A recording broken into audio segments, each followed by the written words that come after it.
Es que López Obrador está despertando al México bronco. Cuidado. ¿Tú crees? No, absolutamente sí. ¿En qué Cuando tú estás viendo cómo se destruyen las instituciones de seguridad pública, cuando tú estás viendo este proceso de militarización, cuando el 60% del país está en manos del narco, cuando tú ves cómo comenzó otra vez la migración de mexicanos hacia los Estados Unidos por falta de seguridad, entonces estás viendo que es una invitación a la violencia. No lo entiendo. Carlos Alarraqui dice que tiene un rollo, la verdad es que tiene muchos. Muchos. ¿Sí me pero entiendes? hay una especie Como dos de México. revancha post-pandemia, inclusive de la clase media baja, de la clase media, de la clase media alta. Es decir, todo el mundo está como pospusieron su consumo y pospusieron todos los satisfactores. Ahora lo que están haciendo es emparejándose. Ahora lo que están haciendo es pues hubo una especie de ahorro forzoso durante 2 años, ¿verdad? Y ahora lo que están haciendo es regresando y pues compensando. Y en todo el mundo, no nada más en México.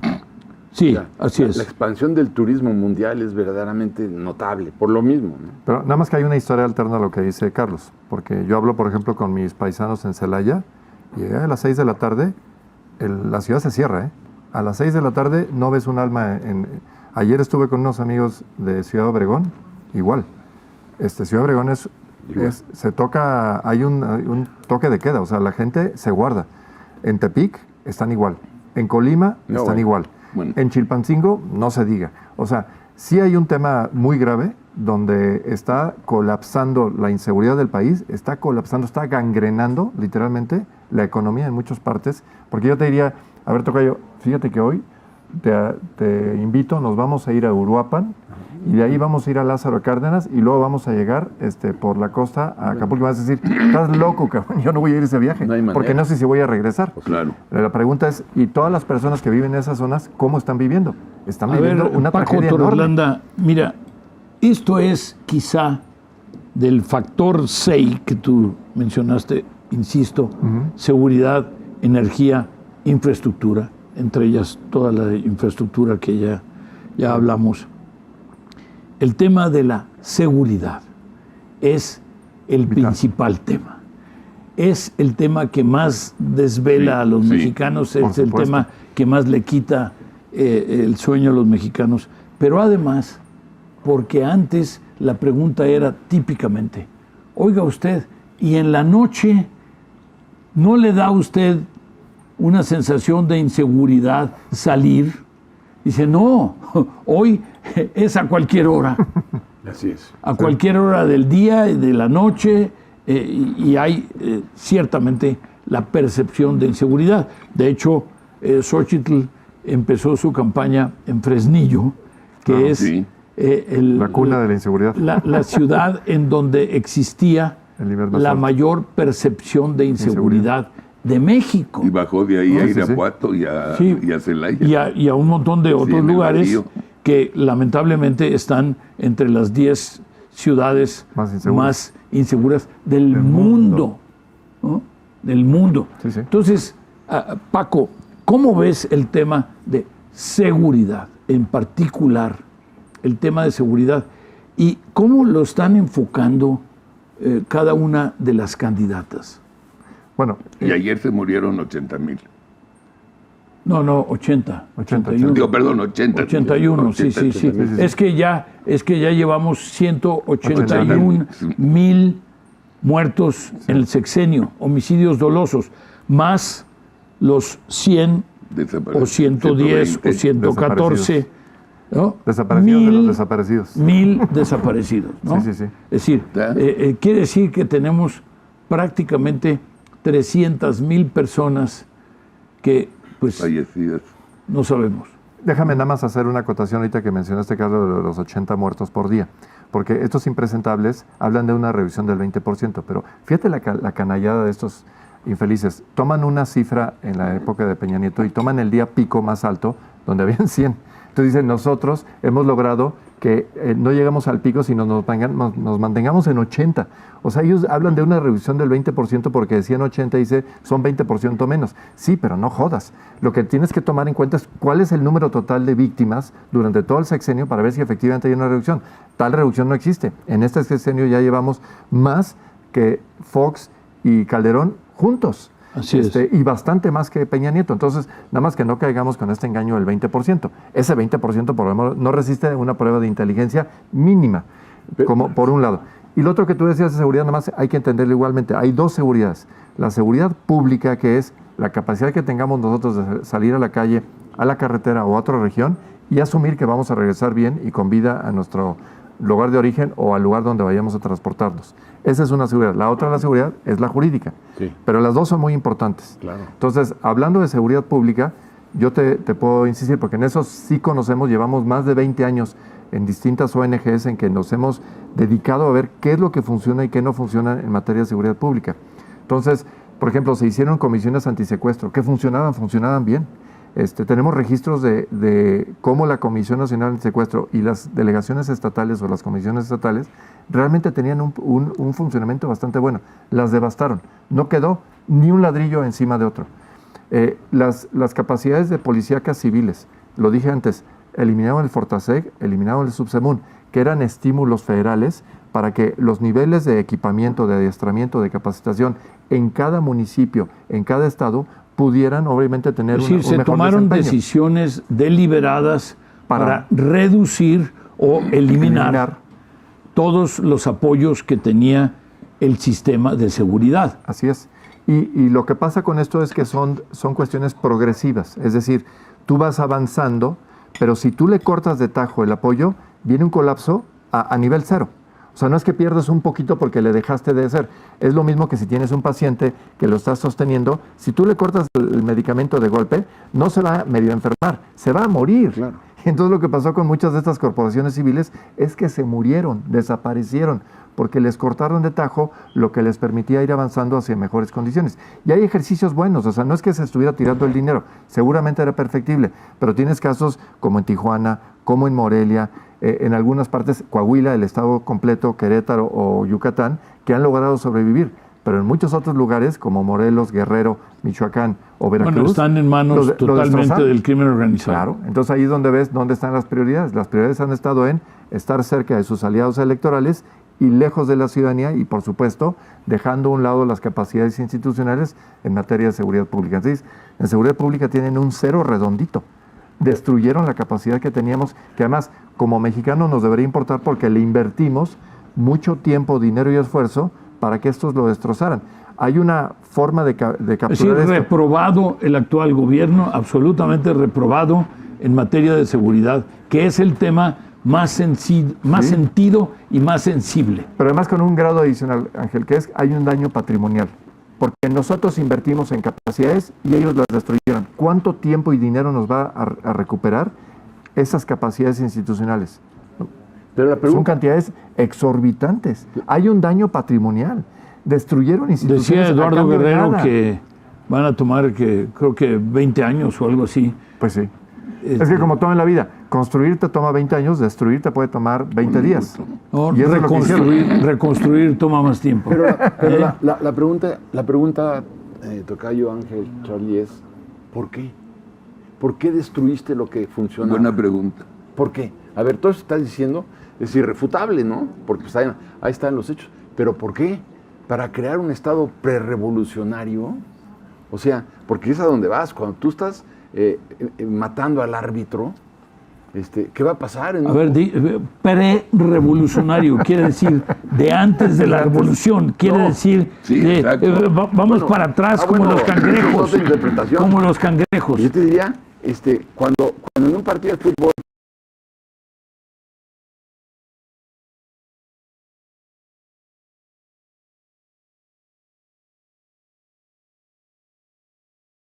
de los homínidos, ¿verdad?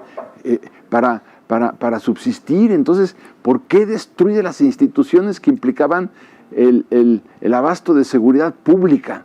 Por una razón. Sí. Se llama concentración de poder, y ayer le escuché a nuestro amigo Macario Schettino diciendo no es concentración de poder en manos de la presidencia, es concentración de poder en manos de una persona. Y lo quiere conservar perennemente. O sea, tiene ese ámbito de decir que dependa de mí todo, todo que dependa de mí. Sí, pero llegó un momento, yo lo decía ayer en mi columna, cuando tú a ti que te encantan las metáforas, cuando tú le prendes fuego a una pradera, no estás tomando en cuenta que el viento siempre es veleidoso, puede dar una vuelta y quemar aquel que inició la conflagración. Ese es el punto. Entonces, López Obrador está incendiando la pradera y no se da cuenta de que el viento puede dar la vuelta y no solamente quemar su casa, quemarlo a él, su casa y todo, sino quemarnos a todos. No se puede jugar con fuego. Pero yo creo que ya lo enredó el fuego. Absolutamente, porque como están las cosas... Y no tiene agua. No, bueno, y no tiene agua. Pero yo lo que creo es que López Obrador está despertando al México bronco.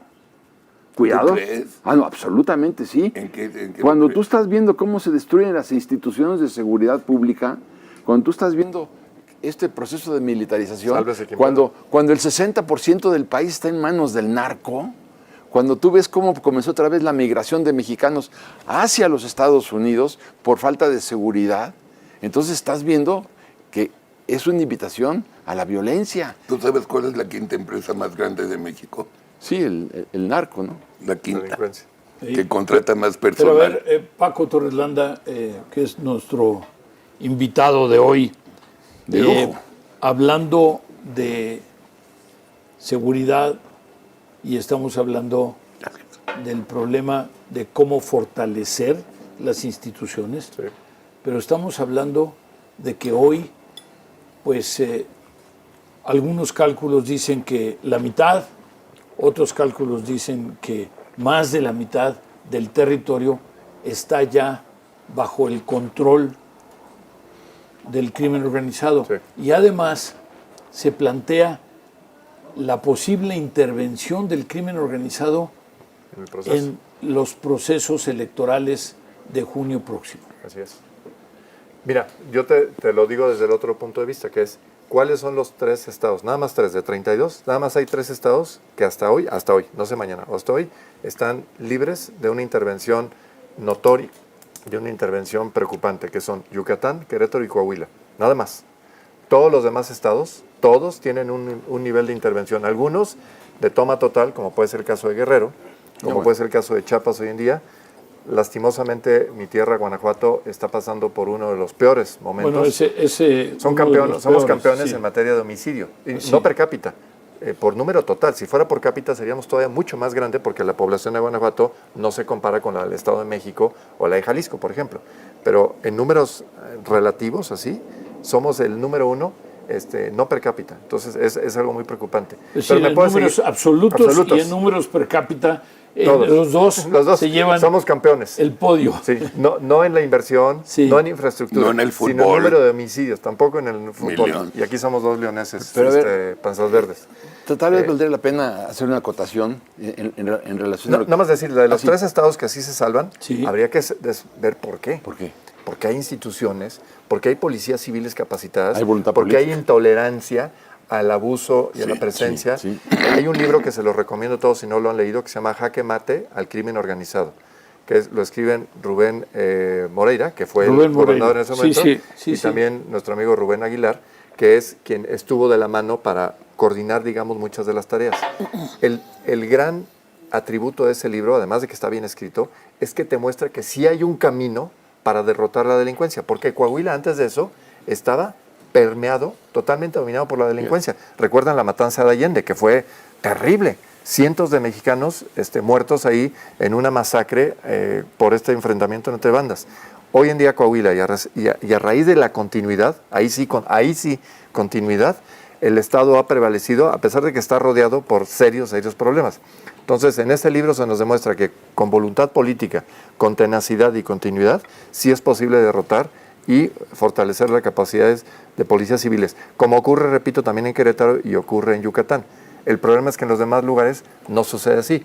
Oh, sorpresa, 23 de los otros estados están gobernados por Morena. Por Morena. Y siguen los mandatos de los lineamientos federales en materia de abrazos y no balazos, y pues los resultados están ahí. Territorios ocupados, territorios dominados. Recuerda lo que pasó ahorita hace 2 o 3 días, a una comandanta en Michoacán y a sus 2 escoltas. Las decapitaron.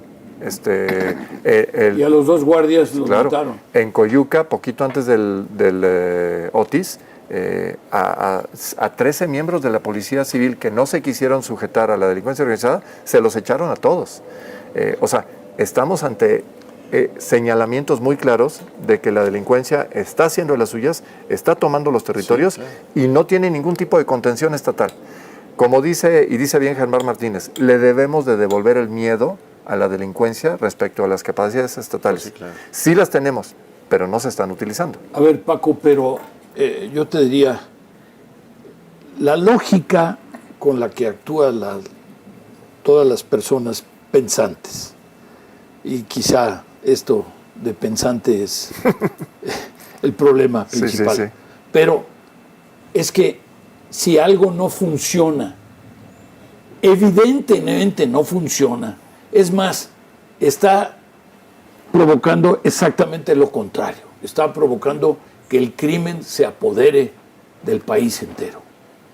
Y entonces, pues normalmente uno cambia y dice uno, esto no me funcionó, y entonces salvo que quieras el resultado, que es, en materia electoral lo que necesito es fortaleza para intimidar al electorado, fortaleza para eliminar, y cuando digo eliminar me refiero a matar. Ya llevan más de 40 candidatos o personas políticos que estaban aspirando. 44, sí. Quitándome a esos y al día de hoy atemorizando a las personas que salgamos a votar. Si eso es lo que quieres, entonces vamos por la ruta que ellos están diseñando, es intimidar, quiere decir eliminar, que otra etcétera. vez Entonces, de lo que es un plan manifiesto. No es de combatir al crimen, no es de tener seguridad, es tenerlos de aliados. Es electoral. Es tenerlos de aliados. Fíjate, algo que hicimos en 21, estimados colegas, y que deberíamos hacer ahora, en 21 hubo, no quiero decir el número exacto porque no recuerdo, pero dámelo por bueno que hubo como 50 homicidios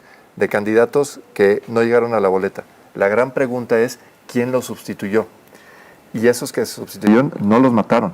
Quiere decir que estaban coludidos, que estaban alineados y que eran parte de las organizaciones, porque hace algunos años ellos pedían la Secretaría de Seguridad.